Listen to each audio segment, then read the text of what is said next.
Advocate Sreepadmanabhan, ഇതാണ് ഒരു സർക്കാരിന്റെ ഇച്ഛാശക്തി എന്ന് പറയുന്നത്. ഈ ടർക്കിഷ് പൗരനെ ഇങ്ങനെ നമ്മുടെ ഒരു നിർണായകമായ ഒരു സ്ഥാപനത്തിന്റെ തലപ്പത്ത് വെക്കരുത് എന്ന നിർണായകമായ തീരുമാനമെടുക്കുന്ന ഒരു രാഷ്ട്രീയ ഇച്ഛാശക്തി. ഈ ഇച്ഛാശക്തി കഴിഞ്ഞ സർക്കാരുകളുടെ കാലത്ത് നഷ്ടപ്പെട്ടു എന്നതിൻ്റെ ഏറ്റവും വലിയൊരു ഉദാഹരണമാണ് ഇപ്പോൾ മോഹനൻ സർ പറഞ്ഞു വെച്ചത്. എയർ ഇന്ത്യയെ എത്രത്തോളം നഷ്ടത്തിലേക്ക് കൂപ്പുകുത്തിയതിൻ്റെ കാര്യങ്ങളൊക്കെ അദ്ദേഹം പറയുകയുണ്ടായി. ആ സമയത്താണ് എയർ ഇന്ത്യയും ഇന്ത്യൻ എയർലൈൻസും ഒക്കെ ഗ്രൗണ്ട് ഹാൻഡ്ലിംഗ് ഉൾപ്പെടെ കൈകാര്യം ചെയ്യുന്ന ഒരു സമയത്താണ് ഈ പറയുന്ന സെലബി കടന്നു വരുന്നത്. അപ്പോൾ തന്നെ വാദ്രയുടെ ഒരു കമ്പനി ഇത്തരം ജോലികൾ ചെയ്തുകൊണ്ട് ഇവിടെ നിലകൊണ്ടിരുന്നു. വാദ്ര ഏവിയേഷൻ ആ സമയത്ത് 2008 സെലബി വരുന്ന സമയത്ത് വാദ്ര ഏവിയേഷൻ ഇവിടെ നിലനിൽക്കുന്നുണ്ട്. കോടാനുകോടി രൂപയുടെ ഉൽപ്പന്നങ്ങൾ അതുപോലെ ഉപകരണങ്ങൾ എല്ലാം ഇവർ ഇറക്കുമതി ചെയ്തുകൊണ്ടാണ് നമ്മുടെ രാജ്യത്തെ വിമാനത്താവളങ്ങളിലെ ഈ അതീവ നിർണായകമായ ചുമതലകൾ ഈ വാദ്ര ഏവിയേഷൻസ് നടത്തിക്കൊണ്ടിരുന്നത്. പക്ഷേ ഒരു ഘട്ടം കഴിഞ്ഞപ്പോൾ വാദ്ര ഏവിയേഷൻസ് ഈ ചിത്രത്തിൽ നിന്നും അപ്രത്യക്ഷമാകുകയും സെലബി ഈ രംഗത്തേക്ക് കടന്നു വന്ന് ആധിപത്യം ഉറപ്പിക്കുകയും ചെയ്യുന്ന ഒരവസ്ഥയുണ്ടായി. പ്രൊഫസർ റോണി കെ ബേബി നേരത്തെ സൂചിപ്പിച്ചതുപോലെ ഇതെല്ലാം വരികൾക്കിടയിലൂടെ വായിക്കേണ്ടതാണ്. ഇതിൽ അഴിമതി ആരോപണം ആരും ഉന്നയിക്കുന്നില്ല. പക്ഷേ ചില ചരിത്ര യാഥാർത്ഥ്യങ്ങൾ നമ്മൾ മറന്നു പോകരുത്. സെലബി പടർന്നു പന്തലിക്കാൻ ഇടയാക്കിയ ഒരു രാഷ്ട്രീയ സാഹചര്യം കൂടി നമ്മുടെ മുന്നിലുണ്ട്. അത് ചർച്ച ചെയ്യാതെ ഇപ്പോഴുള്ള ഈ ഡെവലപ്മെന്റ്സിലേക്ക് നമുക്ക് പോകാൻ കഴിയില്ല. കൂടുതൽ ഡെവലപ്മെന്റ്സ് വന്നുകൊണ്ടിരിക്കുന്നു, അതിലേക്കൊക്കെ തിരികെ എത്തേണ്ടതുണ്ട്. അഡ്വക്കേറ്റ് ശ്രീപത്മനാഭൻ, 2008 ഒരു ഘട്ടത്തിൽ നിന്ന് നമുക്ക് തുടങ്ങാം. അല്ല, ഞാനൊരു കാര്യം ചോദിക്കട്ടെ. കഴിഞ്ഞ 10 വർഷമായി ഇന്ത്യയിൽ കമ്മീഷൻ എന്നൊരു വാക്ക് കേൾക്കാനുണ്ടോ? ഇല്ല. അങ്ങനെ ഉണ്ടോ? പിന്നെ കഴിഞ്ഞ 10 വർഷമായി ഇന്ത്യയിൽ സ്കാം എന്നൊരു വാക്ക്, 11 വർഷമായി സ്കാം, അതായത് കുംഭകോണം, അഴിമതി കുംഭകോണം, സ്കാം കേൾക്കുന്നുണ്ടോ? എന്താ കേൾക്കാത്തത്? ഇന്ത്യ പർച്ചേസ് ചെയ്യുന്നില്ല. ഇന്ത്യ എത്ര ആയിരം കോടി രൂപയുടെ റാഫേലാണ് പർച്ചേസ് ചെയ്തത്?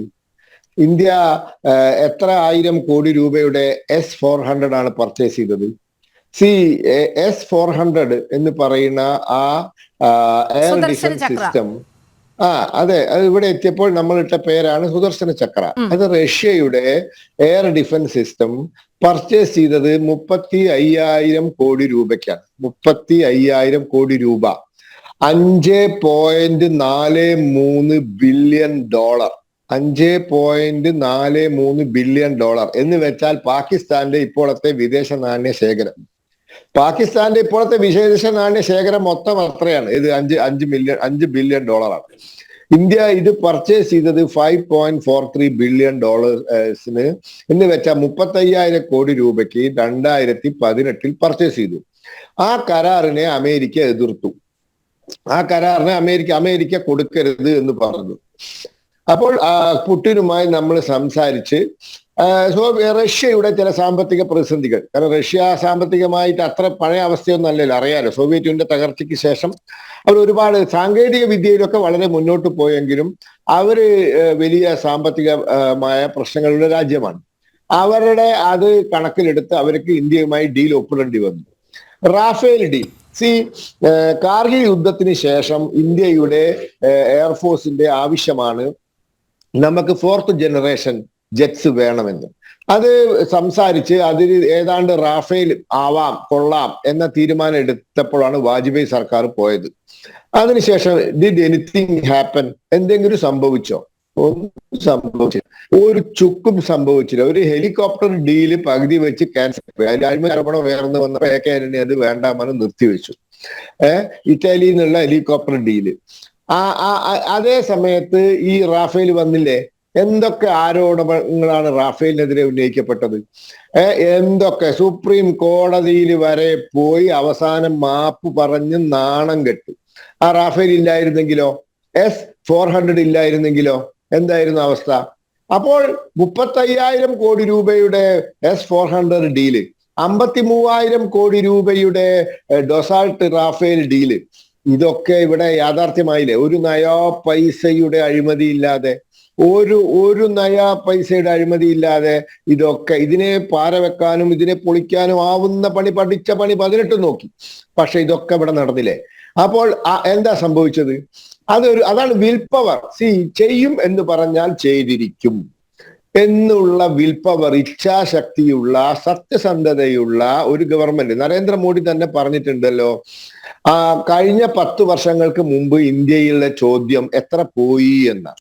എത്ര പോയി? ഇപ്പൊ ചോദ്യം എന്താ? എത്ര വന്നു എന്നാണ്.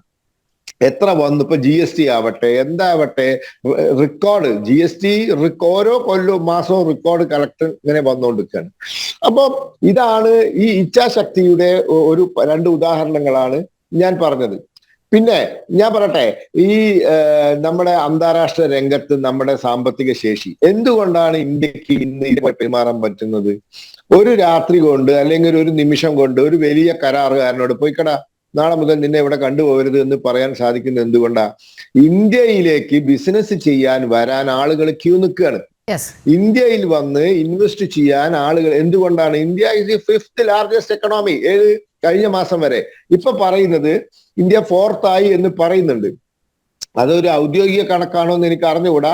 ഞാൻ പല മാധ്യമങ്ങളിലും കണ്ടത് ജപ്പാനെ ഓവർടേക്ക് ചെയ്ത് നമ്മൾ 4ാമത്തെ സാമ്പത്തിക ശക്തിയായി എന്നുള്ളതാണ്. അപ്പൊ ഭാരതം 4ാമത്തെ സാമ്പത്തിക ശക്തിയാണ്. ഇന്ത്യയുടെ വിദേശ നാണ്യ ശേഖരം എത്രയാണെന്നറിയോ? $500 ബില്യൺ. $500 ബില്യൺ ഇന്ത്യയിലെ വിദേശ നാണ്യ ശേഖരം. അപ്പൊ അത്രയും വിദേശ നാണ്യ ശേഖരമുള്ള നമ്മളൊരു എന്താ പറയാ, ഫ്രിഞ്ച് എക്കണോമി ആയിരുന്നു. നമ്മള് ഏതാണ്ട് 10 വർഷങ്ങൾക്ക് മുമ്പ് നാളെ എന്ത് സംഭവിക്കുമെന്ന് അറിയാത്ത ഒരു എക്കണോമി ആയിട്ടാണ് നമ്മളെ ചിത്രീകരിച്ചത്. ഇന്ന് നമ്മൾ 4th ലാർജസ്റ്റ് ആണ്. 5th ആയിരുന്നു, അത് 4th ആയി എന്നാണ് പറയുന്നത്. ഇത് എങ്ങനെ സാധിച്ചു? ഇത് എന്തുകൊണ്ട് സാധിച്ചു? അതാണ് സാമ്പത്തിക രംഗത്താവട്ടെ, വ്യാവസായിക രംഗത്താവട്ടെ, കൃത്യമായ പരിഷ്കാരങ്ങൾ, കൃത്യമായ നിലപാടുകൾ, സമ്പൂർണമായ സത്യസന്ധത, സുതാര്യത, അതൊക്കെ ഉണ്ടാക്കുന്ന ഫലങ്ങളാണ് ഈ കാണുന്നത്. അപ്പോ ഇതൊക്കെ സാധിച്ചത് ഞാൻ പറഞ്ഞില്ലേ, ഇത് നന്നാക്കിയേ പറ്റൂ, നന്നാക്കിയേ അടങ്ങൂ എന്നുള്ള ഒരു ഇച്ഛാശക്തിയോടുകൂടി പ്രവർത്തിക്കുന്ന ഒരു സർക്കാർ. അതിന്റെ അഭാവമായിരുന്നു ഇവിടെ ഉണ്ടായിരുന്നത്.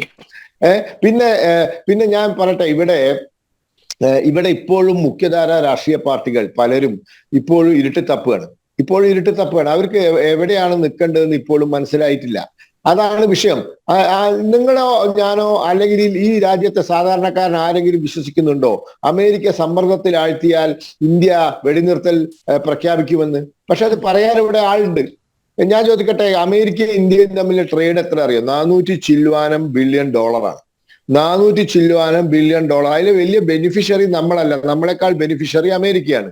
അത്രയും വലിയ ഒരു ട്രേഡ് ഉള്ള ഒരു രാജ്യത്തെ ഭീഷണിപ്പെടുത്താനും കഴിവുപേടിപ്പിക്കാനും അമേരിക്ക തയ്യാറാവുമോ?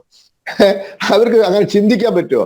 ഇന്ത്യൻ മിഡിൽ ക്ലാസിന്റെ എണ്ണം എത്രയാ? എത്ര കോടിയാ ഇന്ത്യൻ മിഡിൽ ക്ലാസ്? ഇന്ത്യയുടെ പർച്ചേസിംഗ് പവർ എന്താണ്? ലോകത്തെ ഏറ്റവും വലിയ മാർക്കറ്റാണ് ഇന്ത്യ. ഇന്ത്യയെ പിണക്കാൻ ആർക്കാ ധൈര്യമുള്ളത്? ഏത് എന്താ പറയാ, ഉൽപാദനത്തിൽ ഏർപ്പെട്ടിരിക്കുന്ന ഏത് രാജ്യത്തിനാണ് ഇന്ത്യയെ പേടിപ്പിക്കാൻ അല്ലെങ്കിൽ ഇന്ത്യയെ പിണങ്ങാനുള്ള ധൈര്യം? എന്താണ് പാകിസ്ഥാൻ ഇന്ത്യയും തമ്മിൽ സംഘർഷം ഉണ്ടായപ്പോ ചൈന ഞാനൊന്നും അറിഞ്ഞില്ലേ രാമനാരായണ എന്നുള്ള നിലപാടെടുത്തത്? ചൈന 2 കൂട്ടരെ ഉപദേശിക്കുക ചെയ്തത്, നിങ്ങൾ പ്രശ്നങ്ങൾ ഉണ്ടാക്കരുതെന്ന്. ചൈനയുടെ മാർക്കറ്റാണ് ഇന്ത്യ. ചൈനയിൽ നിന്നുള്ള ട്രേഡ് അത്രയുണ്ട്. അപ്പൊ ലോകത്തെ എല്ലാ ഉൽപ്പാദിപ്പിക്കുന്ന രാജ്യങ്ങളുമായി നല്ല ട്രേഡ് നടത്തുന്ന, അങ്ങോട്ടും ഇങ്ങോട്ടുമുള്ള ട്രേഡ് നടത്തുന്ന, സാമ്പത്തികമായി ലോകത്ത് 4ാം സ്ഥാനത്ത് നിൽക്കുന്ന, 4ാം സ്ഥാനത്ത് എത്തിയ ഒരു രാജ്യം മാറിയത് കൊണ്ടാണ് ഒരു രാത്രി ഒരു തീരുമാനമെടുക്കാൻ സാധിക്കുന്നത്. അത് എത്ര എന്താ പറയാ കടുത്ത തീരുമാനമാണെങ്കിലും എടുക്കാൻ സാധിക്കുന്നത് അതുകൊണ്ടാണ്. ഞാൻ ചോദിക്കട്ടെ, ഇവിടെ ബോംബെയിൽ 166 ആൾക്കാരെ വന്ന് കൊന്നിട്ട് പോയില്ലേ കുറെ പേര്? അതിൽ ഒരുത്തനെ ജീവനോടെ പിടിച്ചില്ലേ? പാകിസ്ഥാൻകാരനായിരുന്നില്ലേ അവൻ? അജ്മൽ കസബ. അവന്റെ വീട് എവിടെയാണെന്നൊക്കെ അവൻ കൃത്യമായി ഐഡന്റിഫൈ ചെയ്ത് വിദേശ പത്രക്കാർ പോയിട്ട് അവന്റെ ഗ്രാമത്തിൽ നിന്ന് റിപ്പോർട്ട് ചെയ്തില്ലേ, ഇതാ ഈ ഗ്രാമക്കാരനാണ് ഈ അജ്മൽ കസബ് എന്ന് BBC ഒക്കെ റിപ്പോർട്ട് ചെയ്തില്ലേ? എന്താ ചെയ്തത്? എന്തെങ്കിലും ചെയ്തോ? എന്തെങ്കിലും കടുത്ത നടപടി ഉണ്ടായോ? ഒന്നും ചെയ്തില്ല. ഒരു ചുക്കും ബിരിയാണി ബിരിയാണി കൊടുത്തു. അപ്പോ ആ അഫ്സൽ ഗുരുവിനെ 10 കൊല്ലം കഴിഞ്ഞാ തൂക്കിക്കൊന്നത്. ഇനി അവനെ തൂക്കിയിട്ടില്ലെങ്കിൽ അത് കുഴപ്പമാവും അറിഞ്ഞതിനെ കൊണ്ടാണ് തൂക്കിക്കൊന്നത്. അപ്പൊ അതാണ് വിൽ പവർ ഉള്ള ജനങ്ങളോട് പ്രതിബദ്ധതയുള്ള ഭരണാധികാരികളുടെ വ്യത്യാസമാണ് നാം കാണുന്നത്.